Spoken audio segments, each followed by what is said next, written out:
নমস্কার, আমি অতু। রান্নাঘরে সবাইকে স্বাগত। আজ আবারও চলে এসেছি একটা নতুন রেসিপি নিয়ে। আজ আমি তোমাদেরকে বানিয়ে দেখাবো বড়ি পাকোড়া।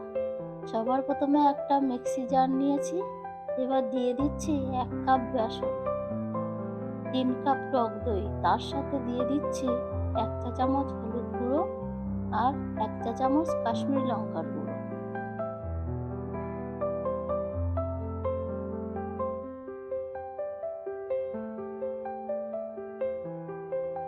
এবার কোনো রকম জল না দিয়ে ভালো করে মিক্সিতে পেস্ট করে নেব।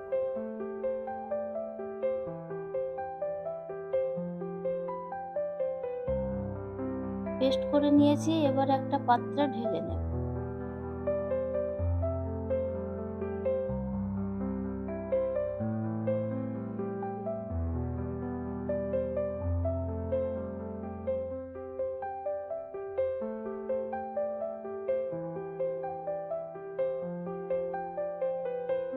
এবার এর মধ্যে মিশিয়ে দিতে হবে যতটা বেসন নিয়েছি তার 10 গুণ জল।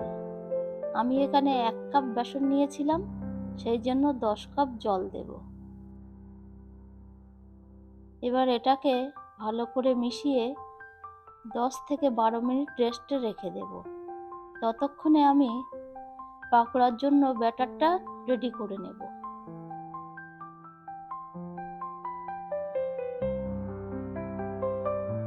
এখানে আমি 1.5 কাপ বেসন নিয়েছি।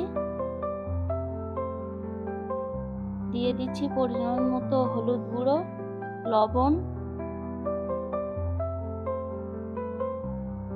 হাফ চা চামচ কসুরি মেথি ফ্লেভারের জন্য, ঝালের জন্য 4টে কাঁচা লঙ্কা কুচানো, হাফ চা চামচ কাশ্মীরি লঙ্কার গুঁড়ো, আর দিয়ে দিচ্ছি বেকিং সোডা ও একটা কুচানো পেঁয়াজ। আমি এখানে পেঁয়াজ দিয়ে রেসিপিটা তৈরি করছি। তোমরা যারা নিরামিষ খেতে পছন্দ করো তাহলে পেঁয়াজটা স্কিপ করে দিও। এবার সব উপকরণগুলো ভালো করে মিশিয়ে অল্প অল্প জল দিয়ে মেখে নিতে হবে। এটা একটা রিকোয়েস্টের ভিডিও। এক দাদাভাই আমাকে কড়ি পাকোড়া বানানোর জন্য রিকোয়েস্ট করেছিল। দাদাভাইয়ের নাম অমিত। অমিত দাদাভাইকে বলছি, আমি যেভাবে কড়ি পাকোড়া রান্না করি আমি সেইভাবেই রান্না করলাম, কমেন্ট করে জানিও কেমন লাগলো। এবার ব্যাটারটা 4 থেকে 5 মিনিট ভালো করে ফাটিয়ে নেব। বন্ধুরা, তোমাদের কাছে একটাই অনুরোধ রইল, ভিডিওটি কোথাও স্কিপ করে দেখো না। ভিডিওটা স্কিপ করে দেখলে বুঝতে পারবে না আমি কিভাবে রেসিপিটা তৈরি করছি।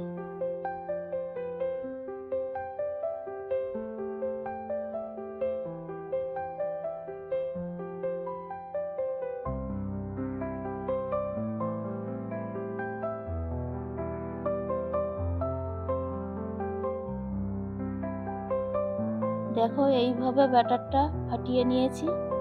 এবার হাফ চা চামচ জোয়ান হাতে একটু ডলে দিয়ে দেব। আবারও ভালো করে মিশিয়ে নেব।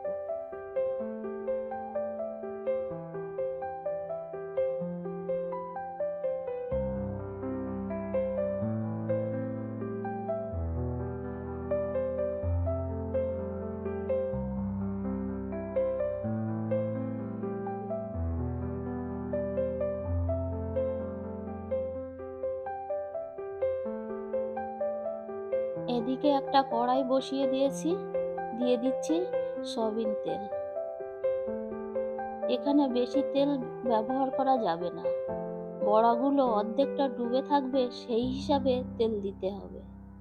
হাতের সাহায্যে ছোট ছোট করে বড়াগুলো দিয়ে দেব। তোমরা চাইলে চামচ ব্যবহার করতে পারো। এখনো পর্যন্ত যেসব বন্ধুরা ভিডিওটি দেখছো প্লিজ একটা লাইক এবং কমেন্ট করে দিও। আর নতুন বন্ধু হলে চ্যানেলটিকে সাবস্ক্রাইব করে পাশে থাকা বেল আইকনটি প্রেস করে দিও। তাহলে যখনই কোনো নতুন ভিডিও আপলোড করব সবার আগে তোমাদের কাছে পৌঁছে যাবে। বড়াগুলো এক পিঠ লাল লাল হয়ে গেছে, এবার উল্টে দেব।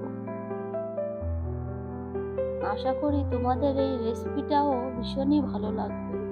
আর যদি ভালো লেগে থাকে তাহলে বন্ধুবান্ধব এবং আত্মীয় স্বজনদের মাঝে শেয়ার করে দিও।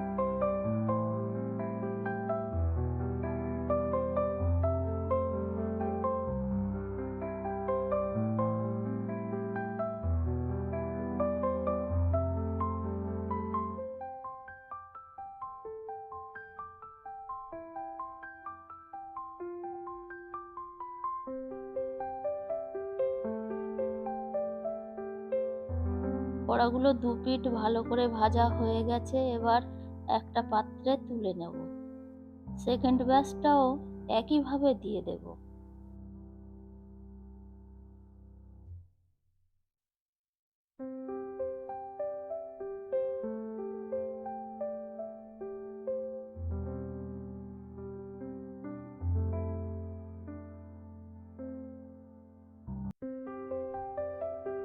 ইউটিউবে এসে দেশে বিদেশে আমার অনেক বন্ধু হয়েছে। সবাইকে জানাই আমার অনেক ভালোবাসা। আমার এই রেসিপিগুলো দেখে অনেকেই খুব সুন্দর সুন্দর কমেন্ট করেছে। আমার খুব ভালো লেগেছে। আর তোমাদের কমেন্ট পড়ে অনেক বেশি উৎসাহিত হয়েছি নতুন নতুন ভিডিও বানাতে। আমার এই ছোট্ট পরিবারকে একমাত্র তোমরাই পারো সাপোর্ট করে বড় করে তুলতে।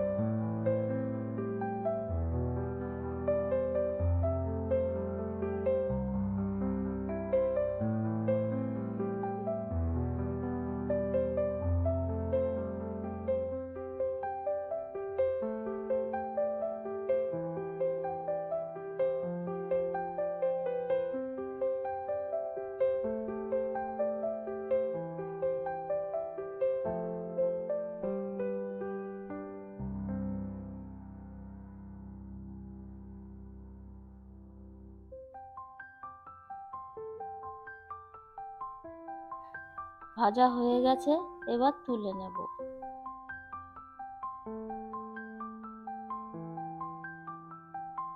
একই কড়াইয়ের মধ্যে 1.5 টেবিল চামচ সয়াবিন তেল দিয়ে দিলাম। তেল গরম হয়ে গেছে, ফোড়নে দেব গোটা জিরে, মৌরি, মেথি, হাফ চা চামচ হিং,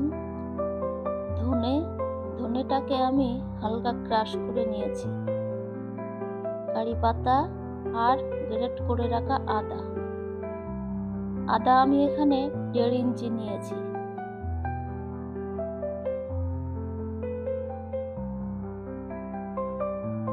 ফোড়নটা দিয়ে কাঁচা গন্ধ না যাওয়া পর্যন্ত অপেক্ষা করব।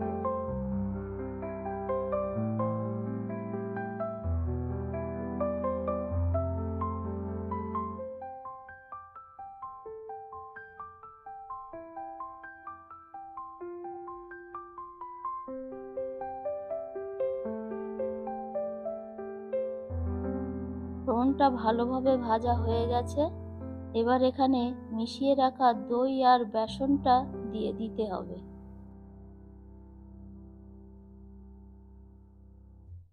এবার মিডিয়াম টু হাই ফ্লেমে ভালো করে মেশাতে থাকতে হবে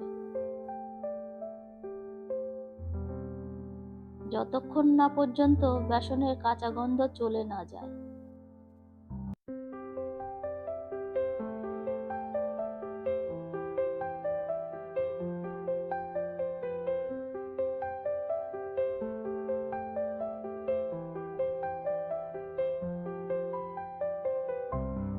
আমি যেভাবে রেসিপিটি বানাচ্ছি একবার হলেও বাড়িতে বানিয়ে খেয়ে দেখো, খেতে দুর্দান্ত লাগবে।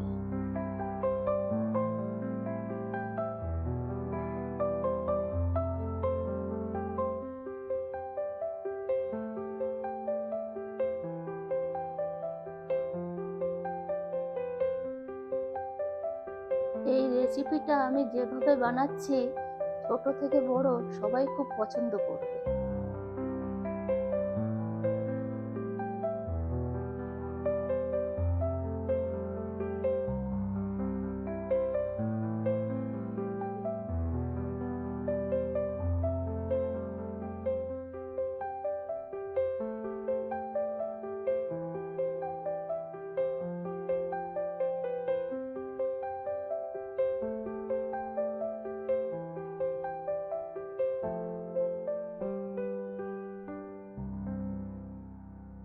আমি এখানে ঝালের জন্য 4টে কাঁচা লঙ্কা দিয়েছি, দেখাতে পারলাম না, ক্যামেরাটা অন করা হয়নি। আমি এখানে 8 থেকে 10 মিনিট ধরে রান্নাটা করে নিয়েছি। এবার দিয়ে দিচ্ছি আগের থেকে ভেজে রাখা বড়া। বড়া দেওয়ার পর 1 থেকে 2 মিনিট লো ফ্লেমে রান্না করে নিতে হবে।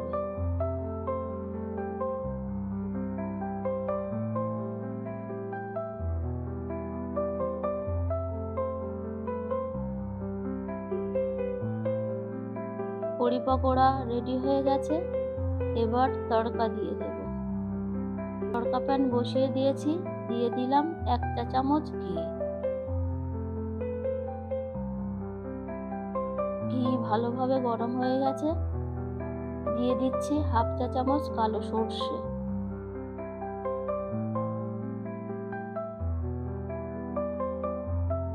চার থেকে 5 কোয়া রসুন কুচানো। আবারও বলছি, তোমরা যদি নিরামিষ খেতে পছন্দ করো তাহলে রসুনটা স্কিপ করে দিও।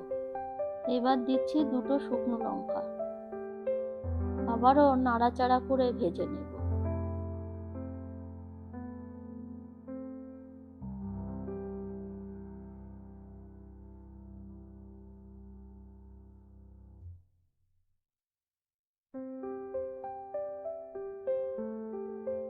সবশেষে দিয়ে দিচ্ছি 1/2 চা চামচ কাশ্মীরি লঙ্কার গুঁড়ো আর কারি পাতা।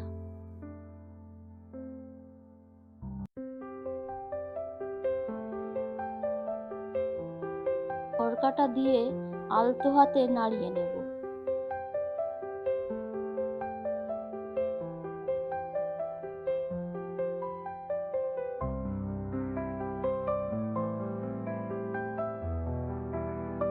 রেডি হয়ে গেছে কারি পকোড়া। আমার এই রেসিপিটি যদি তোমাদের ভালো লেগে থাকে তাহলে লাইক, কমেন্ট এবং সাবস্ক্রাইব করে আমার পাশে থেকো। সবাই ভালো থেকো, সুস্থ থেকো। নমস্কার।